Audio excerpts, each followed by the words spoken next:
श्री गणेशाय नमः। ओम श्री पुराण पुरुषोत्तमाय नमः। श्री शिव पुराण संहिता 2 रुद्र संहिता भाग 3 पार्वती खंड अध्याय 49 से 51।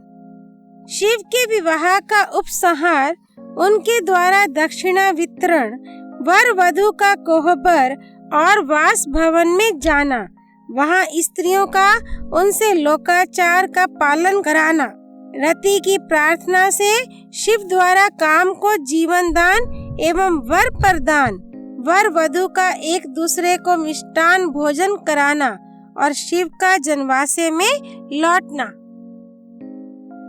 ब्रह्मा जी कहते हैं, नारद, तदनंतर मेरी आज्ञा पाकर महेश्वर ने ब्राह्मणों द्वारा अग्नि की स्थापना करवाई और पार्वती को अपने आगे बिठाकर वहां ऋग्वेद, यजुर्वेद तथा सामवेद के मंत्रों द्वारा अग्नि में आहुतियां दी।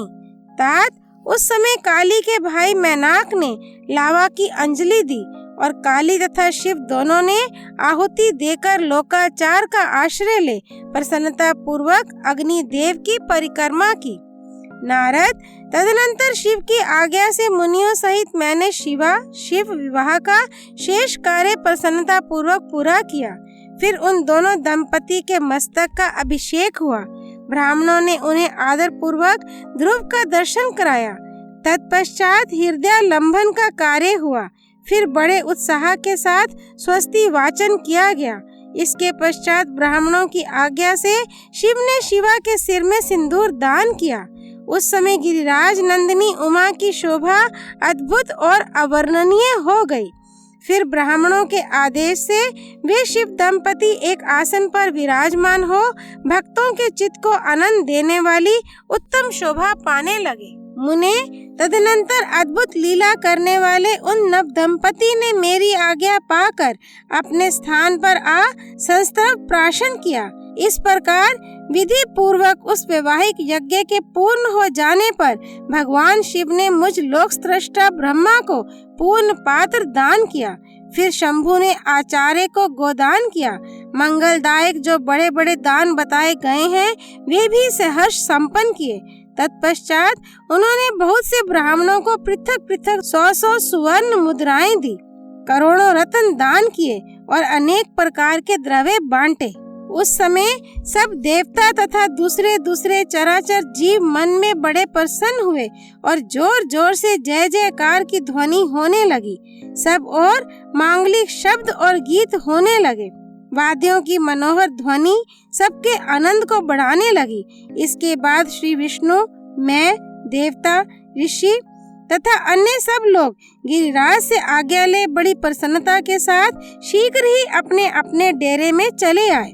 उस समय हिमालय नगर की स्त्रियां आनंद मगन हो शिव और पार्वती को लेकर कोहबर में गईं।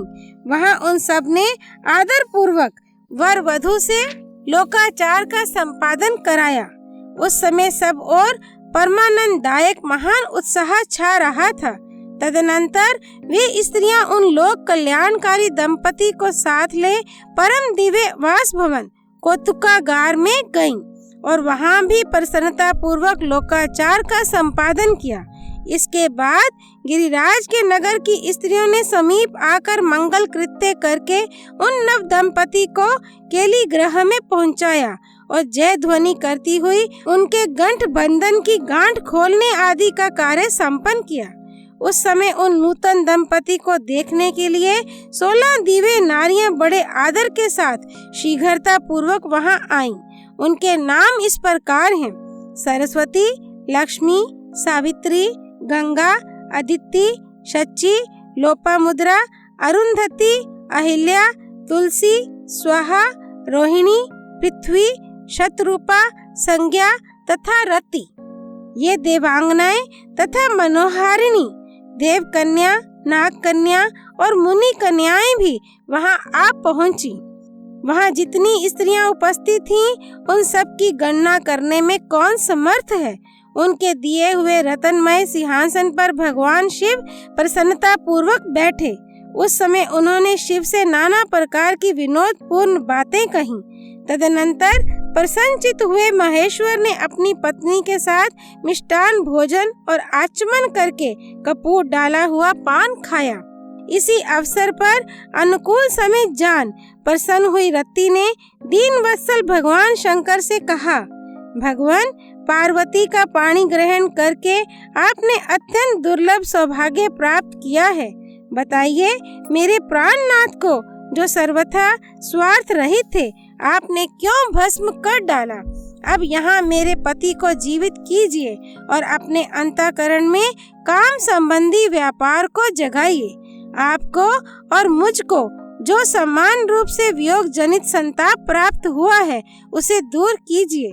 महेश्वर, आपके इस विवाह उत्सव में सब लोग सुखी हुए हैं, केवल मैं ही अपने पति के बिना दुख में डूबी हुई हूँ। देव, शंकर, प्रसन्न होइए और मुझे सन्नाथ कीजिए। दीन बंधो, परम प्रभो, अपनी कही हुई बात को सत्य कीजिए। चराचर प्राणियों सहित तीनों लोकों में आपके सिवा दूसरा कौन है जो मेरे दुख का नाश करने में समर्थ हो? ऐसा जानकर आप मुझ पर दया कीजिए। दीनों पर दया करने वाले नाथ, सबको आनंद प्रदान करने वाले, अपने इस विवाह उत्सव में मुझे भी उत्सव संपन्न बनाइए। मेरे प्राणनाथ के जीवित होने पर ही अपनी प्रिया पार्वती के साथ आपका सुंदर विहार परिपूर्ण होगा, इसमें संशय नहीं है। सर्वेश्वर, आप सब कुछ करने में समर्थ हैं, क्योंकि आप ही परमेश्वर हैं। यहाँ अधिक कहने से क्या लाभ? सर्वेश्वर, आप शीघ्र मेरे पति को जीवित कीजिए। ऐसा कहकर रति ने गांठ में बंधा हुआ कामदेव के शरीर का भस्म शंभु को दे दिया और उनके सामने हा नाथ कहकर रोने लगी। रति का रोदन सुनकर सरस्वती आदि सभी देवियां रोने लगी और अत्यंत दीन वाणी में बोली, प्रभो, आपका नाम भक्त वत्सल है, आप दीन बंधु और दया के सागर हैं, अतः काम को जीवन दान दीजिए और रति को उत्साहित कीजिए। आपको नमस्कार है। ब्रह्मा जी कहते हैं, नारद, उन सब की यह बात सुनकर महेश्वर प्रसन्न हो गए। उन करुणा सागर प्रभु ने तत्काल ही रति पर कृपा की। भगवान शूलपाणी की अमृतमय दृष्टि पड़ते ही पहले जैसे रूप, वेश और चिन्ह से युक्त अद्भुत मूर्तिधारी सुंदर कामदेव उस भस्म से प्रकट हो गया। अपने पति को वैसे ही रूप, आकृति, मंद मुस्कान और धनुष बाण से युक्त देख रति ने महेश्वर को प्रणाम किया। वह कृतार्थ हो गई। उसने प्राणनाथ की प्राप्ति कराने वाले भगवान शिव का अपने जीवित पति के साथ हाथ जोड़कर बारंबार स्तवन किया।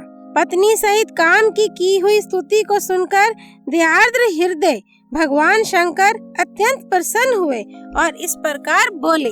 शंकर ने कहा, मनोभव, पत्नी सहित तुमने जो स्तुति की है उससे मैं बहुत प्रसन्न हूँ। स्वयं प्रकट होने वाले काम, तुम वर मांगो, मैं तुम्हें मनोवांछित वस्तु दूंगा। शंभु का ये वचन सुनकर कामदेव महान आनंद में निमग्न हो गया और हाथ जोड़ मस्तक झुकाकर गदगद वाणी में बोला।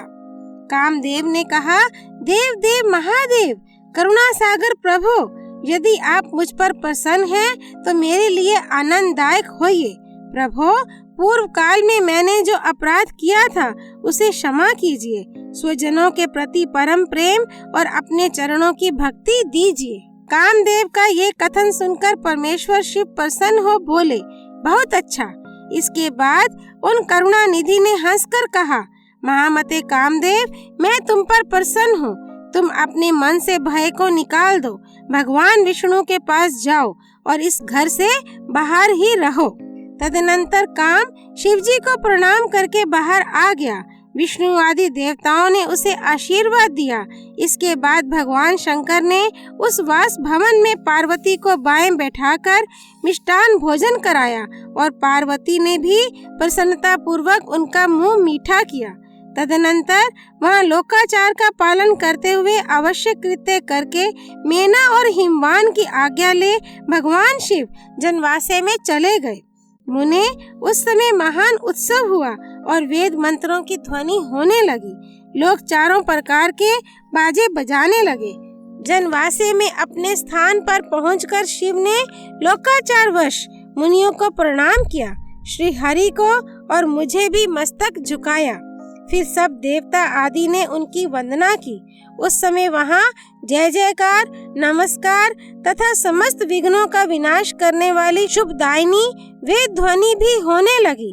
इसके बाद मैंने, भगवान विष्णु ने तथा इंद्र, ऋषि और सिद्ध आदि ने भी शंकर जी की स्तुति की। गिरिजा नायक महेश्वर की स्तुति करके वे विष्णु आदि देवता प्रसन्नता पूर्वक उनकी यथोचित सेवा में लग गए।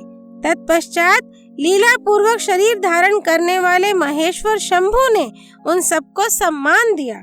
फिर उन परमेश्वर की आज्ञा पाकर वे विष्णु आदि देवता अत्यंत प्रसन्न हो अपने अपने विश्राम स्थान को गए। अध्याय 49 से 51 संपूर्ण। भगवान शंभु प्रिया देवी सती की जय। हर हर महादेव। श्री हरि अर्पणमस्तु।